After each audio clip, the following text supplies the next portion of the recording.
Nós não podemos controlar tudo o que nos acontece. Não podemos controlar os outros, não podemos controlar as situações. A segurança aqui nesse mundo é muito frágil.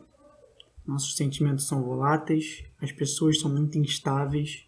Então como é que a gente pode encontrar a tão sonhada estabilidade nesse mundo, nessa vida? Bom, aqui é o Tadeu, sejam bem-vindos a mais um vídeo. Nesse vídeo a gente vai conversar sobre insegurança e como é que a gente pode lidar com ela. Bom, para começar a tratar desse assunto, a gente tem que entender que a necessidade de controle que nós temos é humana, é natural que nós desejemos controlar as coisas, controlar as pessoas, porque queremos ter ali as coisas premeditadas para que não ocorra nenhuma situação de perigo a nós. Nós não queremos nos expor a situações de risco. E dependendo da personalidade que você tem, das vivências que você teve, você tem mais ou menos dificuldade para lidar com situações em que você é exposto ao risco, exposto ao desconhecido, mas o que eu quero te dizer é que é perfeitamente normal a insegurança, né? Não existe um ser humano no mundo que não tem insegurança, né? É natural da própria estrutura humana. E para lidar com a insegurança, o mecanismo natural que a gente tem é o desejo por controle, né? Controlar as pessoas, controlar as situações, buscar mecanismos para botar as pessoas na palma das nossas mãos. Mas a má notícia é que essa estabilidade que a gente busca não existe. Essa segurança é muito ilusória, né? E essa estabilidade, né, que eu estou falando é aquela segurança que a gente busca das situações serem premeditadas, medidas, controladas. Isso não tem como acontecer, né? Tem uma frase que diz que a única segurança da vida é ser a vida insegura, né? Eu não estou falando nem segurança só na vida que a gente gente também busca estabilidade na nossa personalidade. Cara, não existe estabilidade nem na nossa personalidade. A gente nunca está parado. Ou a gente está evoluindo, ou a gente está regredindo. Você está entendendo? Estabilidade na personalidade tem outro nome, chama-se estagnação. Você está entendendo? Se uma pessoa evoluiu até certo ponto aos 20 anos e aos 30 ela continua igual, você me desculpa, essa pessoa não é estável. Essa pessoa está regredindo, ela está estagnada. Se ela continua com os mesmos comportamentos, com as mesmas crenças, com a mesma imaturidade, ela não está evoluindo. Eu não quero dizer que a mudança em si é boa, né? A gente está tratando aqui de valores objetivos. Eu creio que existem valores objetivos, né? Eu acredito na lei natural, né? Não tem essa parada de a verdade é relativa, não. A verdade é objetiva, você está entendendo? Então a mudança em si, ela não é positiva, mas naturalmente espera-se que uma pessoa de 20 para os 30 anos, a pessoa amadureça, a pessoa tenha mais conquistas, a pessoa tenha melhores relações, porque sabe escolher melhor, já que viveu, né, experiências e tal. Então, assim, estabilidade nem na nossa personalidade a gente tem, né? Quanto mais no mundo. Se a gente não tem estabilidade nem no nosso próprio interior, cara, nas nossas emoções, né, nos nossos sentimentos, nos nossos atos, por vezes, quem dirá no mundo, né, que não está no nosso controle. Então, o primeiro passo para lidar com isso, né, com essa insegurança, né, com esse desejo frustrado de controle, é a gente aceitar a realidade, né? Toda neurose surge de uma mentira, né? Então, com o que você está mentindo, meu filho? Né? Para quem você está mentindo? Com o que você está mentindo? Aceite a realidade, né? O primeiro passo é isso, aceitar a realidade. Aceitar que você não pode controlar tudo, aceitar que a vida ela é insegura por estrutura, tá entendendo? E, naturalmente, aceitar que você vai assumir alguns riscos, porque a única coisa que você tem sob o seu controle é seus atos, suas ações, tá entendendo? E, naturalmente, quando você pensa em assumir alguns riscos, pode brotar no teu peito o sentimento de medo, que é natural, né? O que um animal, né, quando ele sente medo, ele faz? Ele se defende. Então, naturalmente, você fica na defensiva quando você sente medo. E é por isso que né, quando você brota uma insegurança no seu peito, que a insegurança ela decorre do medo, né? O que você faz para lidar com essa insegurança? Você tenta controlar tudo, mas você sabe que você não consegue, não é isso? Então, para lidar com esse medo, você vai precisar primeira coisa que você vai precisar é um negócio chamado coragem, né? Aristóteles tem uma frase que ele diz que a coragem é a primeira das qualidades humanas porque garante todas as outras, né? E a coragem não é agir sem medo, né? A virtude da coragem é agir apesar do medo. É estando com medo, eu escolho agir em determinado propósito, em determinada direção, né? Então, nesse primeiro passo, a gente vai aceitar essa realidade e agir com coragem, certo? Que é uma firmeza de espírito perante uma situação difícil. O Ortega y Gasset tem uma frase que ele diz: eu sou eu e as minhas circunstâncias. Se eu não salvo as minhas circunstâncias, eu não salvo a mim mesmo.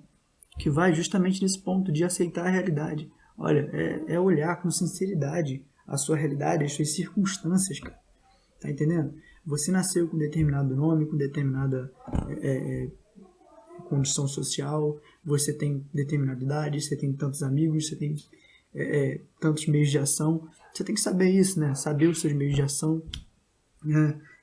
Meditar sobre o que anda te atrasando, para onde você quer ir, sem terceirizar a responsabilidade, meu Deus do céu. Tá entendendo? É culpa disso, é culpa daquilo. Para com isso. Assim, você só vai dar voz para sua insegurança. Porque você está botando a sua energia psíquica na mão de outra pessoa. Ah, eu não faço isso por culpa disso. Beleza, então você virou escravo disso. Tá entendendo? Isso é muito importante, cara. E partindo do ponto 2, assim, que a gente pode falar já, é a diferença entre culpa e responsabilidade. Você tá entendendo? Assim, você não tem culpa por tudo que acontece na sua vida. Você não tem culpa por você ser assaltado, por você ter tido uma infância difícil, por você ter um chefe perverso, né? Sei lá, por você ter familiares que te maltratam. Você não tem culpa disso. Mas você tem responsabilidade com o que você vai fazer a partir disso. É nossa responsabilidade escolher o que fazemos com isso hoje. Tá entendendo? Responsabilidade é você escolher que decisões você toma hoje, ainda que, né, o acontecimento anterior não tenha sido culpa sua. Tá bom, foi culpa de fulano, de ciclano, beleza, meu filho, mas para sair dessa posição de vítima, né, a gente tem que tomar uma atitude. Né? O Jean-Paul Sartre, um filósofo existencialista, ele disse, olha, não importa o que fizeram com você, o que importa é o que você faz com aquilo que fizeram com você. Né? Puxar a responsabilidade para si mesmo, tirar a energia dos outros, você tá entendendo? De a culpa do fulano, a culpa do ciclano, e puxar a responsa pro teu peito. Tá entendendo? Isso é uma coisa de coragem mesmo, porque é confortável ser vítima. Você tá entendendo? Escuta isso, cara. Escuta isso e grava, olha só. É confortável ser vítima, cara. Sabe por que é confortável ser vítima? Porque eu vou falar um movimento que tem no teu peito que tu não conta pra ninguém muitas vezes, cara.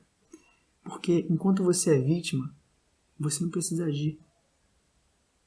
Enquanto você é vítima, você tem a desculpa de que você não prospera, de que você não realiza as coisas que você pretende realizar, porque você teve uma infância difícil. Porque alguém te atrasa. É sempre a culpa de outro, cara. Mas você não pode mudar o outro. Você não pode mudar a sua infância, você não pode mudar o seu passado. A única coisa que você pode mudar são suas atitudes. Tá entendendo? São suas atitudes. E naturalmente sair da posição de vítima é um pouco desconfortável mesmo. Assim, sair da inércia é difícil, né? O nosso cérebro ele tem um mecanismo de economizar energia, que, né, é para nossa sobrevivência e tal, mas hoje em dia não faz mais sentido esse negócio. De economizar energia é sobreviver. Mas assim, você não está mais no tempo primitivo em que você precisava descansar o máximo possível porque você poderia ser atacado por uma onça, né, no meio da noite, precisaria correr. Então você não precisa mais disso. Né? E por fim, a posição de vítima é uma posição muito infantil. Né? Porque o que é o bebê? O bebê é uma pessoa que não tem recursos para agir por si e espera que os outros façam por ele.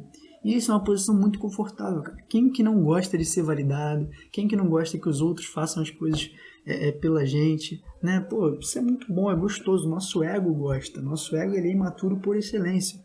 Mas, né, você, por exemplo, que está me assistindo, já deve ter mais de 18 anos, mais de 20 anos. Já deve ser aí, né, um homem, né, barbado. Já deve ser uma mulher aí que tem suas responsabilidades. E muitas vezes se faz de vítima. Isso é totalmente natural, mas é bom que a gente tome consciência de que se colocar na situação de vítima não resolve problema algum e, na verdade, só piora. Porque lembra que eu falei que não existe estabilidade nem na nossa personalidade. Ou a gente progride ou a gente regride. Beleza? E aí, com essa mudança de postura, né, de aceitar a realidade, de sair da posição de vítima, a gente pode ir para o último ponto desse vídeo, que é ficar forte. né? Apostar na força. Por quê? A gente não sabe, né, o que nos espera no dia de amanhã, a gente não sabe o que nos espera nas relações que a gente tem, porque a gente não pode controlar o amanhã, a gente não pode controlar as situações, não pode controlar os outros. O que a gente pode controlar, como eu já disse, são os nossos atos, né? E a força, né, ela é um instrumento que elabora nossos atos. Dito de outro modo, nosso corpo, né, é um instrumento dos nossos atos. E fortalecer o corpo, primeiramente, né, ter força física, é de suma importância para que a gente consiga também fortificar os nossos atos. Então, o primeiro exercício aí que eu trago para vocês é justamente arranjar um meio de fortalecer o seu próprio corpo, sabe? Vai fazer uma academia, puxar ferro, né? Vai correr, vai fazer alguma atividade marcial, algum esporte, né? Fortalecer o corpo vai ser a base para o fortalecimento de todas as outras áreas que você tem na sua vida, né? A força física vai ser a base para a sua força moral, para a sua força espiritual, para a sua força psicológica, né? Tudo começa pela força física. Naturalmente você pode, né, ficar forte moralmente, espiritualmente, sem ser forte fisicamente. Mas o caminho oposto é mais fácil. É muito mais fácil você ficar forte fisicamente e depois se seguir as outras forças. Então, a minha recomendação para os homens é essa: fique forte fisicamente. Para as mulheres, a força é estética, né? Assim como homens são de Marte, mulheres são de Vênus, né? O que é a força para os homens é a beleza para a mulher. Então as mulheres passem maquiagem, né? Se vistam adequadamente, né? Cuidem da própria aparência, e enquanto os homens puxem ferro, façam atividades esportivas, artes marciais, etc. Porque essa atenção física que vocês dão para si mesmos vai ser de suma importância para que vocês fortifiquem os seus atos, que no fim das contas é tudo que a gente tem controle, são os nossos atos. E levando esse assunto aí, né, para um contexto mais espiritual, a força também é uma virtude, né? Na tradição cristã, chama-se de virtude da fortaleza. E a definição aqui está por: fortaleza é assegurar a firmeza nas dificuldades e a constância na procura do bem, chegando até a capacidade do eventual sacrifício da própria vida por uma causa justa. Então essa é a virtude da fortaleza, em última instância você dar a vida por algum propósito maior que você mesmo. Então, gente, sempre aposte na força. Sempre aposte no que você pode fazer na situação e não no quão ruim aquela situação é, né? Foque menos no porquê que aquela situação está acontecendo contigo e mais no como você pode resolver ela. Por isso que eu estou falando tanto, batendo tanto nessa tecla de por que a gente tem que se fortalecer.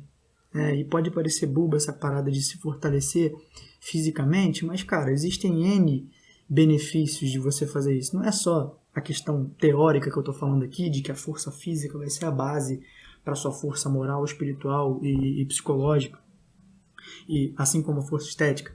Mas tem N benefícios, né? O aparecimento de novas endorfinas, você tem uma maior regulação de serotonina e dopamina no seu cérebro, você regula melhor esses hormônios no seu cérebro. Então, assim, só tem a ganhar com isso. A única coisa é que você vai ter que fazer um esforço, né?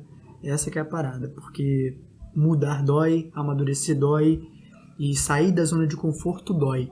Mas na zona de conforto nada cresce, né? É bom que a gente tenha uma certa zona que a gente possa descansar, mas se a gente se acomodar em uma zona, a gente não vai crescer, a gente não vai amadurecer.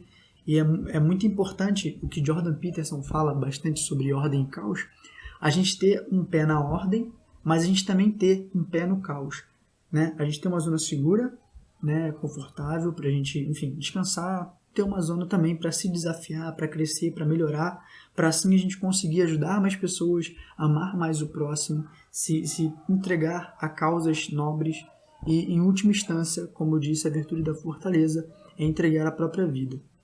É o que o apóstolo Paulo diria aos maridos, né? Maridos, amem suas esposas como Cristo amou a igreja e entregou a sua vida por ela. E é isso, gente. O vídeo foi esse. Se você gostou do conteúdo, se inscreve aí no canal, deixa o seu like, comenta alguma coisa aí pra gente trocar uma ideia. Geralmente eu posto vídeos aí de 2 em 2 semanas sobre conteúdo de psicologia, de filosofia e de alguns conteúdos que eu ando estudando, ando lendo. No fim das contas, o que me motivou a fazer esse vídeo foi esse livro aqui, do Ítalo Marcílio. Um dos assuntos era Seja Forte, né? Um dos slogans dele. E aí me deu a ideia de fazer esse vídeo com alguns outros conhecimentos que eu adquiri na faculdade, de outros livros, etc. E espero que tenha agregado algum conteúdo para vocês, alguma coisa na vida de vocês. E é isso. Até o próximo vídeo. Fiquem com Deus e até mais.